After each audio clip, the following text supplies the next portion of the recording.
कश्मीर में ज्यादा जुल्म है या इधर ज्यादा जुल्म ज्यादा? जुल्म कश्मीर में क्या होता है, इंटरनेट बंद कर दिया जाता है, लोगों को नजरें बंद कर दिया जाता है, औरतों को बालों से घसीट के नहीं लेके जाया जाता। तो आप कंपेयर कर सकती है, इससे आपको अंदाजा हो जाएगा कि यहाँ जुल्म ज्यादा है या कश्मीर में ज्यादा है। तो अभी पीछे आप लड़ाई देख सकते हैं कि पीछे एक दूसरे को जंग की तरफ मार रहे हैं। यहाँ पर थोड़ा सा साइड हो जाऊंगी मैं। अपनी फौज मारी है, इंडियन फौज ने कभी किसी सिविलियन को आगे गोली मारी है? पिछली शेलिंग पे पुलिस ने हवाई फायरिंग की थी पिस्तौल के साथ, ये मुझे फायर लगा था। ये आपके तालिबान वहाँ पे जो कमांडर है अफगानिस्तान को कह रहे हैं मेरे साथ और मुल्कों के बॉर्डर लग रहे हैं, मैं वहाँ दहशतगर्द नहीं भेज रहा, तो आपके साथ मेरी दुश्मनी क्या है? आप तो मेरे मुसलमान है, मैं आपके पास क्यों भेजूंगा? इन्होंने रबर की गोलियां चलाई हैं हम पे, ग्रेनेड बम भी इन्होंने इधर जो है ना, पुलिस इनका डीपीओ है उसने ग्रेनेड बम मारा इधर। अच्छा, खान के लिए जान भी हाजिर है। मैं परसों से दिन रात शेलिंग खा रहा हूँ और पुलिस वालों का मुकाबला कर रहे हैं। यहाँ पर इमरान खान की रिहाई का जैसे ही ऑर्डर आया, दोबारा से हमारी हुकूमत और पुलिस की जानिब से दोबारा यहाँ पर शेलिंग स्टार्ट कर दी गई है। पीछे अब बिल्कुल देख सकते हैं कि यहाँ पर शेलिंग हो रही है, सारा मीडिया यहाँ पर कवर कर रहा है, लोग यहाँ पर फिर से प्रोटेस्ट करने लगे हैं, लोग दोबारा से यहाँ पर हजूम बना के खड़े हो गए हैं कि शेलिंग करें, हम अपनी जान की बाजी देंगे। लेकिन अब इमरान खान को कुछ नहीं होगा। अब यहाँ पर हम आए लोगों से भी बात करते हैं मजीद के यहाँ पर क्या हजूम दोबारा से बन गया, क्यों प्रोटेस्ट किए जा रहे हैं। दोबारा से शेलिंग स्टार्ट करने का मकसद, जबकि दोबारा से हम देखते हैं कि शेलिंग स्टार्ट हुई, इमरान खान की रिहाई का ऑर्डर भी आ गया। उसके बाद देखें कि हम तो अपना यहाँ पे एक साहब का खुशी का इजहार कर रहे थे, लेकिन अभी फिर भी हम अपने कारकुनों को आप देख सकते हैं कि हम फिर भी उनको कह रहे हैं कि आप वापस आ जाए, हमें जरूरत नहीं है, क्योंकि हमें खान साहब हमेशा यही कहते हैं कि आपने पुरअमन तरीके से रहना है। इसलिए हम फिर भी उनको सबको यही कह रहे हैं कि आप वापस आ जाए, हमें लड़ने की जरूरत नहीं है। वो भी अपने बंदे हैं, अपने मुल्क का नुकसान करना है ना, अगर हम वहाँ पे पथराव करते हैं उनके साथ जो भी करते हैं। तो इसलिए हम अपने कारकुनों को कोशिश कर रहे हैं कि वो वापस आएँ, ठीक है। और अगर जब तक खान साहब वापस नहीं आते, उनका कोई ऑर्डर नहीं होता, तब तक हम पूरा मन है, हमें कोई जरूरत नहीं है। यहाँ पर लोग कह रहे हैं कि वहाँ पर ना जाएं, वहाँ पर खतरा है, वहाँ पर ना जाएं, और वहाँ पर हम लोगों ने जाकर कुछ नहीं करना। यहाँ पर एक बच्चा भी मौजूद है। बच्चे, मुझे ये बताओ, इमरान खान की रिहाई का ऑर्डर आ गया, फिर भी क्यों शेलिंग की जा रही है? ये वो लड़के ने आना वट्टे मारे हैं, वो जा रहे थे तो इस वजह से। अच्छा, अस्सलाम वालेकुम। वालेकुम। दोबारा से शेलिंग स्टार्ट करने का मकसद? सर बात यह है कि हमने उनसे मुज़ाकरात किए, उन लोगों को कहा कि हमारा लीडर रिहा हो चुका है, हम आपकी मेहरबानी होगी ये कदम न उठाएं। यहाँ पर अभी जो है दोबारा से आई थिंक सो के आगे से लोग आ रहे हैं और खतरा बढ़ता जा रहा है। हम यहाँ से चलते हैं क्योंकि यहाँ पर लोग जो है वापस मूव कर रहे हैं, यहाँ पर खतरे होने के ज्यादा चांसेस है। तो पुलिस आ गई है यहाँ पर, तो हम आगे चलते हैं। बच्चा मौजूद है जिसको मैंने सुना, और सुनने के बाद मैंने सोचा कि आप लोगों से भी शेयर की जाए इसका जज्बा। अस्सलाम वालेकुम। वालेकुम अस्सलाम। बेटा, मुझे ये बताओ, अभी आप यहाँ पर मौजूद हो, इतने से आप छोटे से हो, और आपको नहीं खतरा कि भाई यहाँ पर कुछ भी हो सकता है, आपकी जान को भी नुकसान हो सकता है? खान के लिए जान भी हाजिर है। मैं परसों से दिन रात शेलिंग खा रहा हूँ और पुलिस वालों का मुकाबला कर रहे हैं। बड़ी बात है। आपकी फैमिली में किसी ने रोका नहीं आपको? बताओ, आपकी फैमिली में किसी ने नहीं रोका? नहीं रोका, किसी ने नहीं नहीं रोका। कब से हो यहाँ पे? कल से है। कल से आप लोग यहाँ पर हो। अच्छा, क्या क्या सामना किया आपने, किस किस चीज को फेस किया? मैंने शेलिंग को भी फेस किया, वाटर कैनल को भी फेस किया, और इनके जो थे बम थे इनके, इन्होंने रबर की गोलियां चलाई हैं हम पे, ग्रेनेड बम भी इन्होंने इधर जो है ना, पुलिस इनका डीपीओ है उसने ग्रेनेड बम मारा इधर। अच्छा, तबाही की है इसने। अच्छा। पीछे वो पुल से नहर जो है ना आधी टूटी हुई है। कोर्ट कमांडर में हवाई फायर सीधा नीचे को ना, उन्होंने हवाई फायर ऊपर से भी किया और नीचे से भी। अच्छा, सीधे फायर मारे उन्होंने। अच्छा, 6 बंदे कत्ल कर दिए उधर, उनके मगज में जो है ना गोलियां। मुझे ये बताओ, इमरान खान में ऐसी कौन सी चीज है, ऐसी कौन सी बात है जिसका आप पे इतना जज्बा है कि आप उनके लिए बाहर निकल आए हो?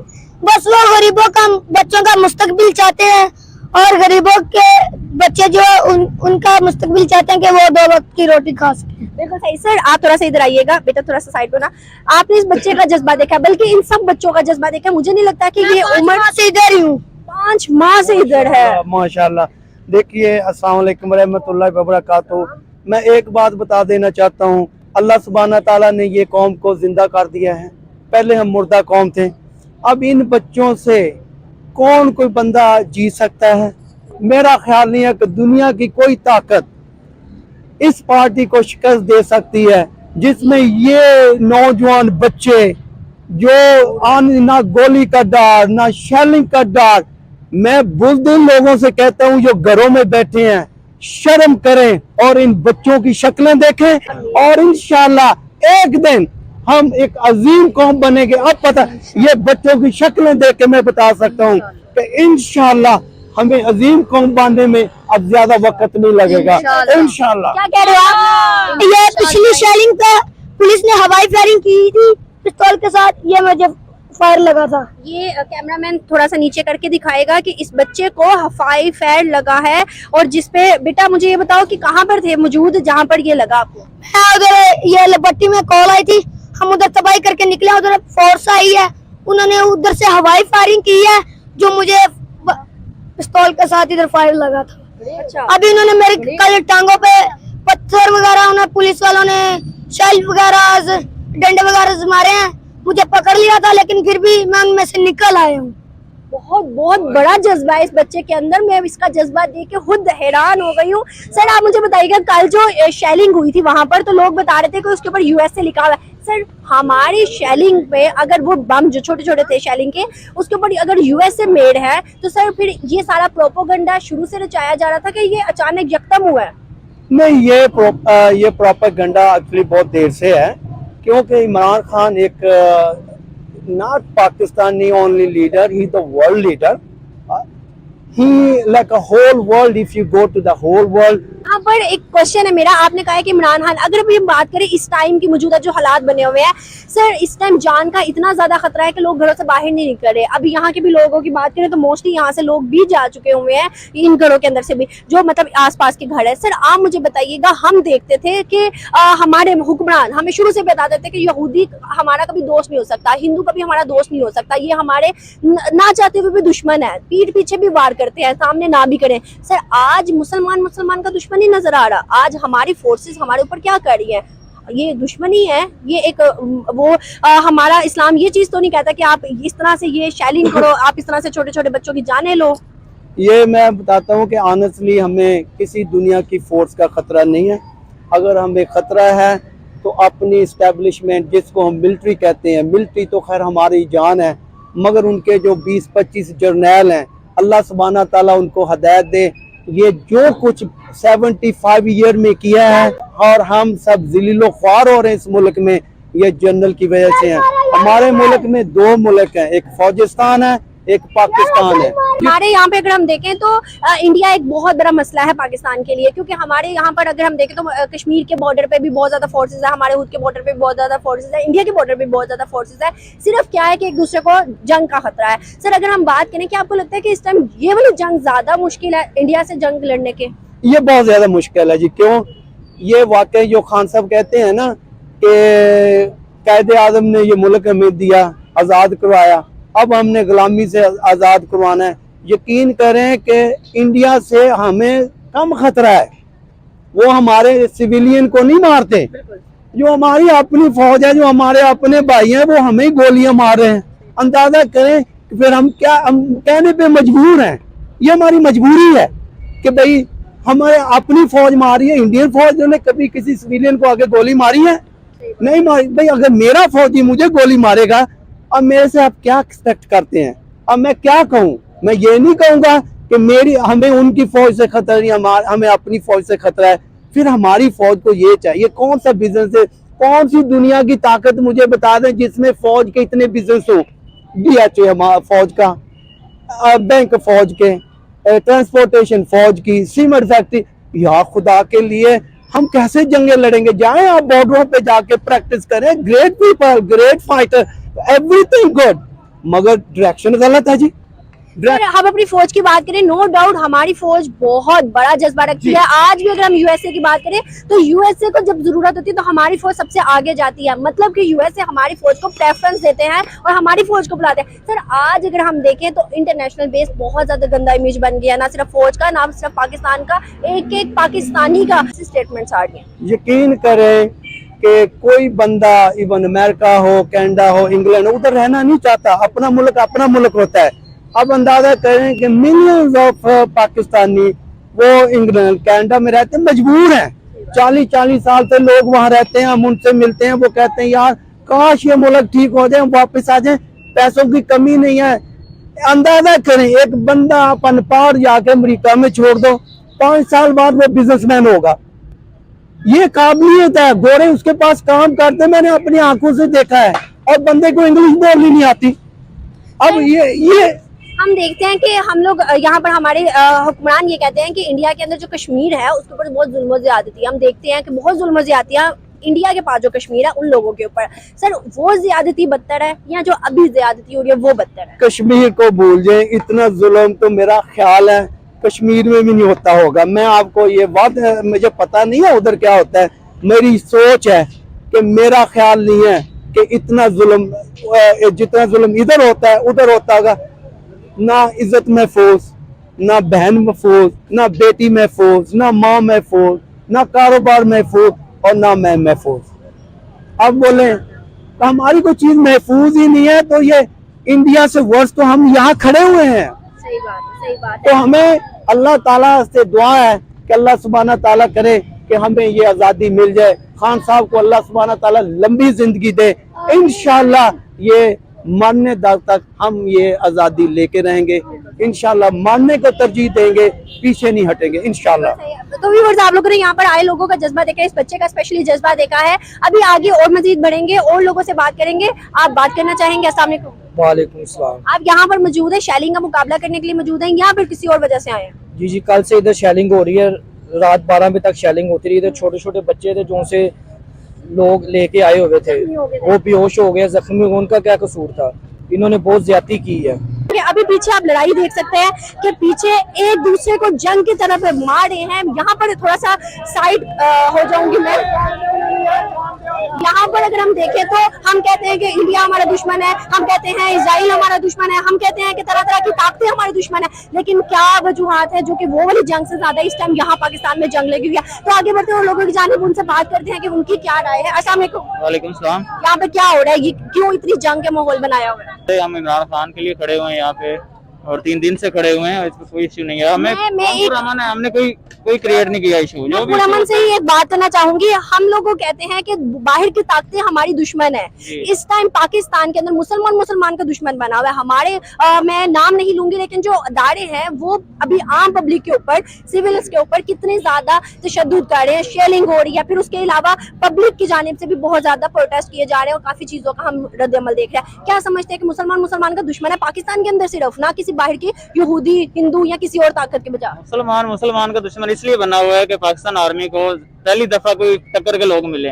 हर दफा से वो रजीम चेंज करते थे, खामोश हो जाते थे लोग। लेकिन इमरान खान ने इतनी अवेयरनेस दी है यूथ को, हमें जो छोटे बच्चे हैं वो भी जान गए हैं। और इनको अभी 30-40 साल भुगतना पड़ेगा ये सारा जो इनके करतूत है ना। पिछले ये जो मुतालिया पाकिस्तान जेली बनाई हुई है 1950 से लेके, हम सारा कोई हिसाब जो दोबारा लेंगे इनसे। 75 सालों में पाकिस्तान डेवलप नहीं हुआ, क्या इमरान खान आने के बाद क्या आपको लगता है कि पाकिस्तान किसी को टक्कर दे सकता है? इंशाल्लाह होगा। इमरान खान जब आएंगे वो इस बार आर्मी की रिफॉर्म्स भी करेंगे। आपने कहा कि क्या इसके बाद जो इमरान खान आएगा तो क्या टक्कर दे सकेंगे हम दुनिया को? आपने देखा था इससे पहले खबरें क्या आ रही थी, हमारे एक्सपोर्ट इतने बढ़ गए, ठीक है। इसके खबरें आ रही थी कि फैक्ट्रियों को कारीगर नहीं मिल रहे हैं क्योंकि हमारे पास जो ऑर्डर आ रहे हैं वो कंप्लीट नहीं हो रहे हैं। हम सबसे बड़े एक्सपोर्टर बन रहे थे दुनिया के, हमारी चीजें बाहर जा रही थी, हम वो बना रहे थे मास्क, मतलब कि हर लिहाज से हम आगे जा रहे थे। खबरें यही आ रही थी। इसका बॉर्डर पे खड़े होने का मतलब है इंडिया से हमें दुश्मन बेजी का खतरा है। अगर हम देखें इंडिया से ज्यादा आज पाकिस्तान में जंग का माहौल है, तरह तरह की चीजें तोड़ी जा रही हैं, तरह तरह की चीजों को आग लगाई जा रही है। क्या समझते हैं क्या वो खतरा ज्यादा है या ये खतरा ज्यादा? मिनट आ जाए, ये बच्चे देख रहे हो ये सामने, इन बच्चों के पेट काट के हमने इनके लिए किस असला बनाया था, इनके लिए मिसाइल बनाए थे। हमें इनसे उम्मीद थी, इन्होंने हमें डराया हुआ था। वो देखो आपका दुश्मन बेटा आपको कहा जाएगा, आपको मार देगा, ये कर देगा। उन्होंने अनारकी ऐसे फैलाई थी कि हमें लगा था ये सच कह रहे हैं क्योंकि ये बॉर्डर पे बैठे हैं, और हमें लगा था ये बिल्कुल सही कह रहे हैं, इसलिए हम 90% बजट उनको दे रहे थे।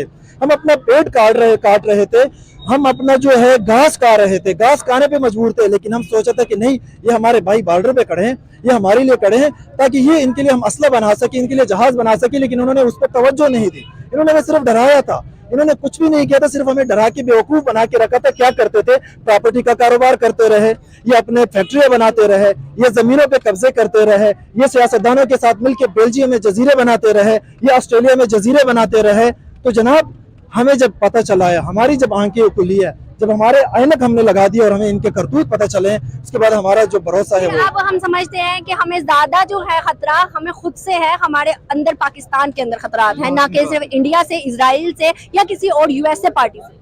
वो खुद कह रहे हैं, आपके तालिबान वहाँ पे जो कमांडर है अफगानिस्तान के, वो कह रहे हैं मेरे साथ और मुल्कों के बॉर्डर लग रहे हैं, मैं वहाँ दहशतगर्द नहीं भेज रहा, तो आपके साथ मेरी दुश्मनी क्या है? आप तो मेरे मुसलमान हैं, मैं आपके पास क्यों भेजूंगा? बाकी कह रहे हैं कि भाई हम तो आपसे तरक्की में इतने आगे जा चुके हैं कि हम इस चीज में पढ़ना ही नहीं चाहते, मेरे तो जो बिजनेस इतने तरक्कियां कर रहे हैं, मेरे अवाम इतने खुशहाल हो रहे हैं, मैं क्यों लड़ूंगा आपके साथ, अपनी इकोनॉमी क्यों तबाह करूंगा?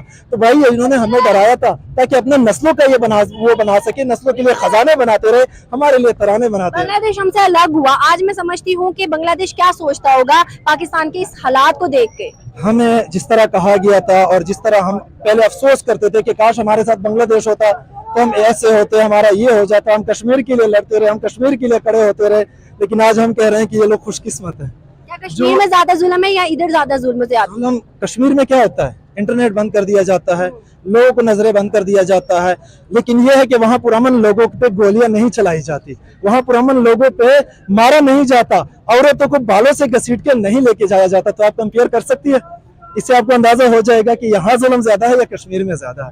तो यहाँ ज्यादा है, जैसे हमारी बहनों को बालों से खींच के लेके घसीटते हुए जा रहे हैं, ऐसे लग रहा है जैसे हम हिंदुस्तान में नहीं बल्कि हम तो बल्कि काफिर है या फिर हम कोई जालिम कौम है, ऐसे लग रहा है। ठीक है, हम मुसलमान से कोई ताल्लुक ही नहीं है। यहाँ पर व्यूअर्स आप लोगों ने देखा है कि यहाँ पर एक एक बंदे की एक एक जो नौजवान है उसकी राय ये है कि यहाँ पर जुल्म ज्यादा ज्यादा है, इंटरनेशनल बेस जुल्म ज्यादा ज्यादा नहीं है। तो क्या और ज्यादा अपडेट मिलती है इस जैसी एक नई वीडियो में आपको दिखाएंगे थोड़ी ही देर बाद, जब जैसे ही एक पैगाम भी देना चाहता हूँ मैं आपके चैनल के तवस्सुत से इन इदारों को, ये जो कड़े हैं, जो हम पे शेलिंग करते हैं, जो हम पे फायरिंग करते हैं, हमें मारते हैं, हम किस लिए कड़े हैं?